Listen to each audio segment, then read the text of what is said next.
Hi there, my name is MisterCode, and in this video we're going to prove 6 statements using mathematical induction. And in 2 previous videos we've already done 4 exercises in total. One video in which we just focused on how to create a proof using mathematical induction. The first exercise involved the summation and the other involved both the summation and the factorial. In the other video, it also contained the details of the mathematical background of induction. The first exercise involved a summation and the other involved an inequality. If you still want to practice with these exercises, you're free to do so. I've added both the links to the end of this video and to the description, and they of course contain a lot more information. So in that case it could be useful. Now in this video we're going to do 6 more exercises. The first one will be on the product of a sequence, the second and the third one will be on divisibility, the fourth one will be on odd and even numbers, and the fifth and the sixth one will be on recursive definitions, where the sixth one will involve the sequence of Fibonacci numbers. So before starting with the first exercise, I just want to add that I hope that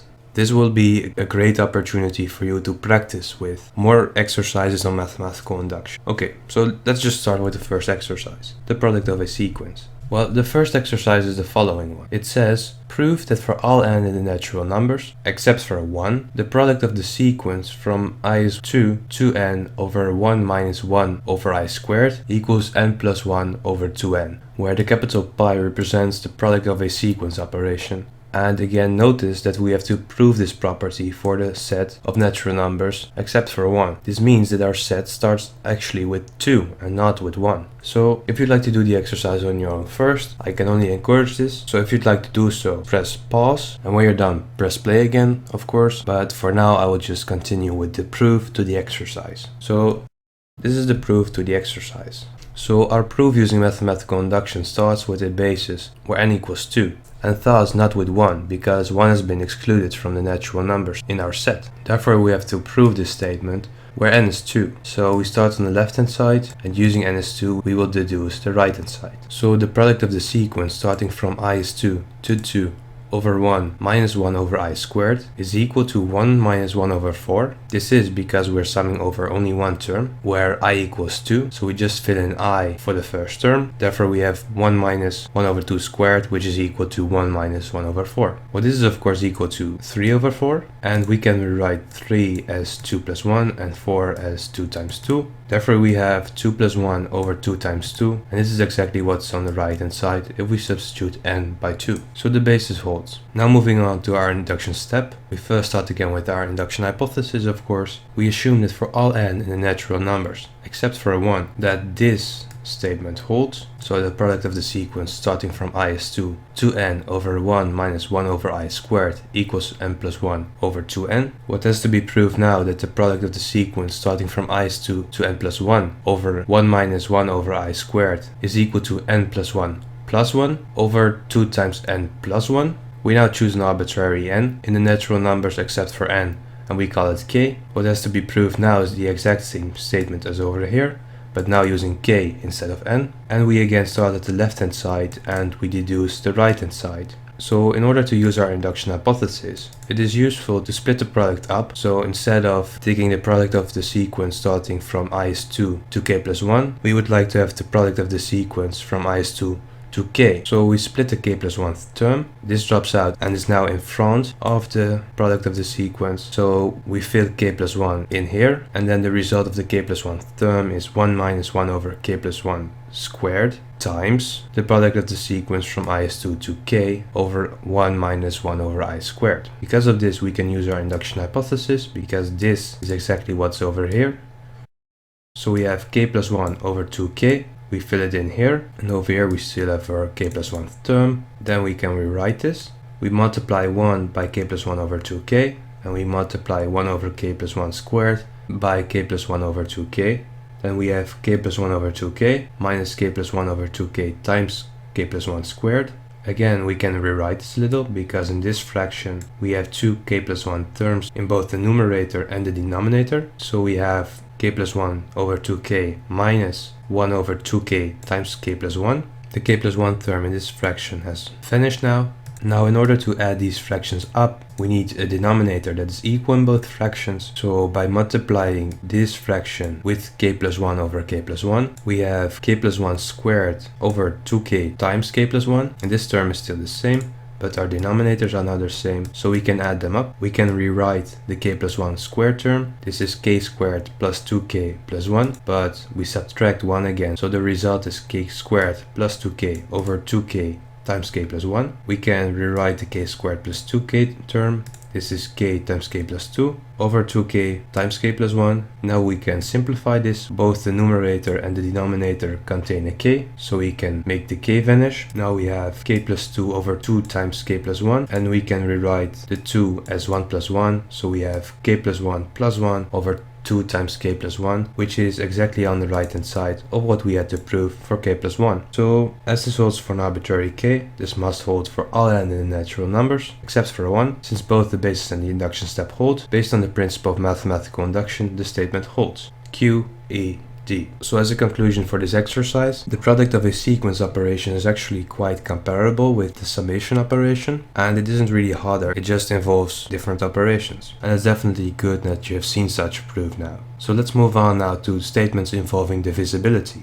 The second exercise is the following one. Prove that for all n in the natural numbers, 7 divides a to the power n minus 1. So here our set for which we want to prove the property again starts at 1 as usual, so nothing special there. The divisibility sign is probably new, therefore I'd like to add a remark. So this is a note on divisibility. From the definition of divisibility, it is equivalent to say that 7 divides a to the power n minus 1 is equivalent to that there exists an m in a set of integers such that a to the power n minus 1 is equal to 7 times m. So if such an integer exists, then we can divide this expression by 7 and the result would be this integer. So this is a very useful equivalent expression which you can use during the proof. Now again, if you'd like to do the exercise on your own first, please pause the video and press play again when you're done. For now, I'm going to continue with the proof to the exercise. So the proof to the exercise using mathematical induction starts with the basis where n equals 1.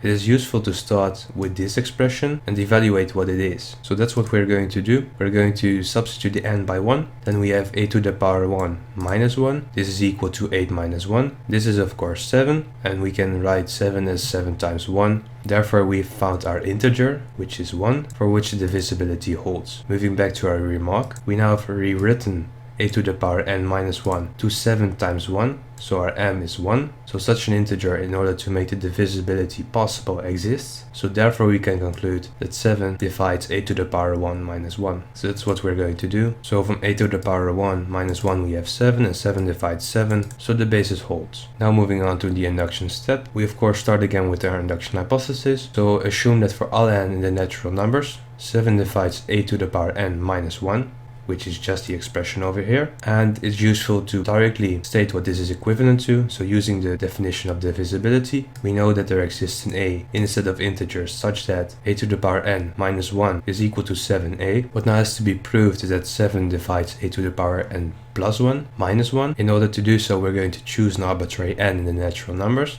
We call it k. What has to be proved now is the exact same expression, but now using k. So again, we're going to evaluate this expression, and we're going to check whether there exists an integer such that we can divide this expression by 7. So a to the power k plus 1 minus 1 is of course equal to 8 times 8 to the power k minus 1. So we just rewrite the exponent, we kick out the plus 1. Therefore we have 8 times a to the power k. Now we can extract 8 from the expression, but we have to compensate with adding 7. We do this in order to be able to apply the induction hypothesis, where we have that a to the power k minus 1 is equal to 7a. Thus, when extracting 8, we have 8 times a to the power k minus 1 plus 7. We will now substitute a to the power k minus 1 by 7a, because we've assumed that 7 divides a to the power k minus 1 in our induction hypothesis. So we have 8 times 7a plus 7, and we can now extract the 7 from the expression. So we have 7 times 8a plus 1. And now if we define b to be equal to 8a plus 1, we have that our original expression a to the power k plus 1 minus 1 is equal to 7b. So this represents our b. Therefore, using the definition of divisibility, we found our integer such that we can divide the expression a to the power k plus 1 minus 1 by 7, because what we have is now equivalent to this.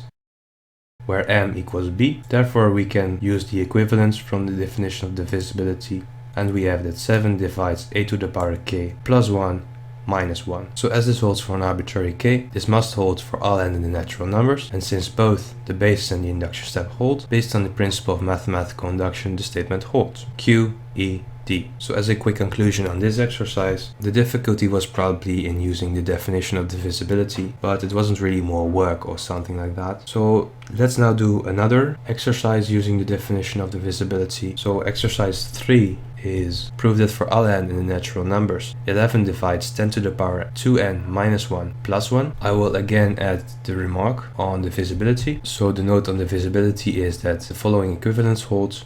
11 divides 10 to the power 2n minus 1 plus 1 is equivalent to saying there exists an m in a set of integers such that 10 to the power 2n minus 1 plus 1 is equal to 11m. Again, if you'd like to do the exercise on your own first, press pause, and when you're done, press play again, but I'm going to continue with the proof to the exercise.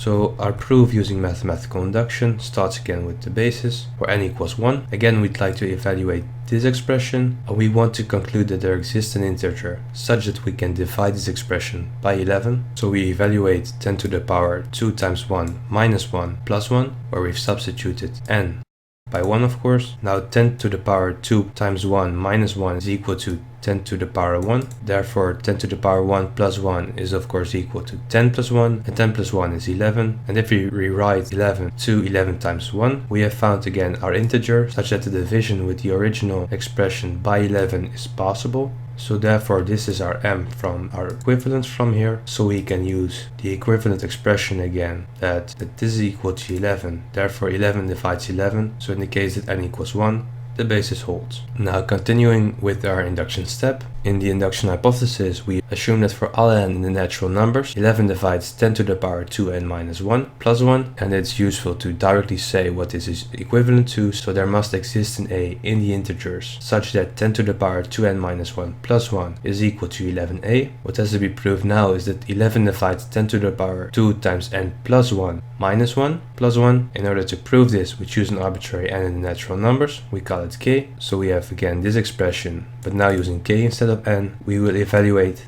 this expression and we will try to find an integer such that this expression can be divided by 11. So 10 to the power 2 times k plus 1 minus 1 plus 1 is equal to 10 to the power 2k plus 2 minus 1. We're just rewriting the exponent over here, and then plus 1 again. In order to use our induction hypothesis, we want to kick the 2 out of the exponent, so that's what we're going to do here. We have that this is equal to 10 squared times 10 to the power 2k minus 1 plus 1. Well, 10 squared is of course equal to 100, so we have 100 times 10 to the power 2k minus 1 plus 1. We'd now like to extract the 100 so that we can use our induction hypothesis. We do have to compensate this with subtracting 99, so we have 100 times 10 to the power 2k minus 1 plus 1 minus 99. Now over here we have something that we know which is equivalent to 11a from the induction hypothesis, so we are going to fill in this 11a. Now we have 100 times 11a minus 99. We can now extract the 11 from the expression, and we'll have that this is equal to 11 times 100a minus 9. Now from this point, of course, we already know that our original expression is divisible by 11 because it contains a factor 11. In order to make this even more clear, it's useful to introduce a new variable for the other factor, which represents the integer for divisibility. So define b to be equal to 100a minus 9. Therefore, our original expression 10 to the power 2 times k plus 1 minus 1 plus 1 is equal to 11b. So we found our integer for which the original expression is divisible by 11. This is b. Therefore we can say that 11 divides 10 to the power 2 times k plus 1 minus 1 plus 1. And this is what we wanted to show for k plus 1. So as this holds for an arbitrary k, this must hold for all n in the natural numbers. Since both the basis and the induction step hold, based on the principle of mathematical induction, the statement holds. So Q, E, D. And this exercise now concludes the exercises on divisibility. We're now going to move on to a statement involving odd and even numbers. So the fourth exercise is that prove that for all n in the natural numbers, it holds that for the nth odd number m, 8 divides m squared minus 1. So we now have to look at the nth odd number m. For this, it's useful to introduce a formula such that we can represent the nth odd number. Therefore, in order to help you with the proof, I will give you the following hint. For all n in the natural numbers, the nth even number, a, is defined as a equals 2n, and the nth odd number, b, is defined as b equals 2n minus 1. And these formulas make sense, because if we want to know the first even number in the natural numbers, we have a equals 2 times 1, this is 2, and indeed, 2 is the first even number in the natural numbers. And if we'd like to know the third odd number, then we have b equals 2 times 3 minus 1, which is equal to 5, and indeed, this is the third odd number in the natural numbers. So the formulas make sense, and you can use them during the proof. And again, as a last note on divisibility, we have the following equivalence again. So 8 divides m squared minus 1 is equivalent to saying that there exists a c in the set of integers, such that m squared minus 1 is equal to 8 times c. Using the note and the hint, you can again try the exercise on your own first. So press pause, try the exercise, and press play again when you're done. The proof to the exercise is the following one. So this is our proof. In the basis n equals 1, so we're looking for the first odd number. Using our formula from the hint, we know that the first odd number of the natural numbers is equal to 2 times 1 minus 1, so this is 1. Therefore, we can evaluate this expression where m equals 1. So 1 squared minus 1 is 1 minus 1, which is equal to 0. And we can rewrite 0 as 8 times 0, so that we know that there exists an integer such that for the first odd number, m squared minus 1 is divisible by 8 because it contains a factor 8. So 8 divides 0, and thus the basis holds. Moving on to our induction step. In the induction hypothesis, we assume that for all n in the natural numbers, that it holds for the nth odd number, m1, that 8 divides m1 squared minus 1. It is now useful to rewrite this expression. We know that m1 is equal to the nth odd number, so using our formula, this is equal to 2n minus 1. Therefore, we can rewrite our expression using m1. So 8 divides 2n minus 1 squared minus 1. And this is equal to 8 divides 4n squared minus 4n. And using the definition of divisibility, we know that it is equivalent to say that there exists an a in the set of integers, such that 4n squared minus 4n equals 8a. So now we have a simple expression for our induction hypothesis. What has to be proved now is that it holds for the n plus 1th odd number m2, that 8 divides m2 squared minus 1. In order to do so, we're going to choose an arbitrary n in the natural numbers. We call it k, and what has to be proved is that the exact same expression as over here has to be proved, but now using the k plus 1th odd number. So first we will determine m2, which is the k plus 1th odd number. So using our formula for the k plus 1th odd number, we know that m2 is equal to 2 times k plus 1 minus 1. This is 2k plus 1. Now we can evaluate this expression by using m2. So this is equal to 2k plus 1 squared minus 1, which is 4k squared plus 4k plus 1 minus 1. So we have 4k squared plus 4k. Now we'd like to use our induction hypothesis. For this, we're going to need a minus 4k. We can reach this using our expression, but we have to compensate this with an additional 8k. So we have 4k squared minus 4k plus 8k. Now using our induction hypothesis for 4k squared minus 4k, we know that this is equal to 8a. So we substitute this. So we have 8a plus 8k. We can extract the 8 now. So we have 8 times a plus k. So we know already that our original expression is divisible by 8 because we have a factor 8 in front. We can define a new integer which is equal to a plus k. We call it b. And now we know that our original expression is equal to ab. Therefore, we have found an integer such that the original expression is divisible by 8. Thus, 8 divides m2 squared minus 1. As this holds for an arbitrary k, this must hold for all n in the natural numbers. Since both the basis and the induction step hold, based on the principle of mathematical induction, the statement holds. So Q, E, D. The difficulty in this exercise was probably using the formula of the odd and even numbers, and maybe applying the definition of divisibility again, but this is something we've already seen in exercise 2 and 3 too. So that concludes our exercise on odd and even numbers. Moving on to recursive definitions now. In exercise 5 we define dn, where dn is equal to 2 if n equals 1, and dn minus 1 is divided by 2 if n is greater than or equal to 2. We have to prove now that for all n in the natural numbers, dn is equal to 2 divided by n factorial. If you'd like to do the exercise on your own first, make sure to press pause, try the exercise, and press play again. But for now, I will give the proof to the exercise. So this is our proof using mathematical induction. In the basis n equals 1. So from our definition from dn, we know that d1 is equal to 2 since n equals 1. So d1 equals 2, which is of course equal to 2 over 1. And this is of course equal to 2 over 1 factorial because 1 factorial equals 1. Therefore we have exactly what is on the right hand side, where we have substituted the n of this expression by 1. So the basis holds. Now moving on to our induction step. In the induction hypothesis we assume that for all n in the natural numbers, dn is equal to 2 over n factorial. What has to be proved is that dn plus 1 is equal to 2 over n plus 1 factorial. Therefore we choose an arbitrary n in the natural numbers, we call it k. We now have to prove the exact same statement as here, but now using k. And we will work from the left hand side to the right hand side. So using our definition of dn, we know that dk plus 1 is equal to dk plus 1 minus 1 over k plus 1, because what we do here is substitute k plus 1. And dk plus 1 minus 1 is of course equal to dk, so we have dk over k plus 1. Now we can use our induction hypothesis, where we assume that dk is equal to 2 over k factorial, so we substitute 2 over k factorial. We now have 2 over k factorial over k plus 1. We can rewrite this as 2 over k factorial times 1 over k plus 1. These things are equivalent, of course. And if we multiply the fractions, we know that this is equal to 2 over k factorial times k plus 1. And k plus 1 times k factorial is of course equal to k plus 1 factorial. So we have 2 over k plus 1 factorial, which is exactly on the right hand side of what we had to prove. So as this holds for an arbitrary k, this must hold for all n in the natural numbers, since both the basis and the induction step hold. Based on the principle of mathematical induction, the statement holds. So QED.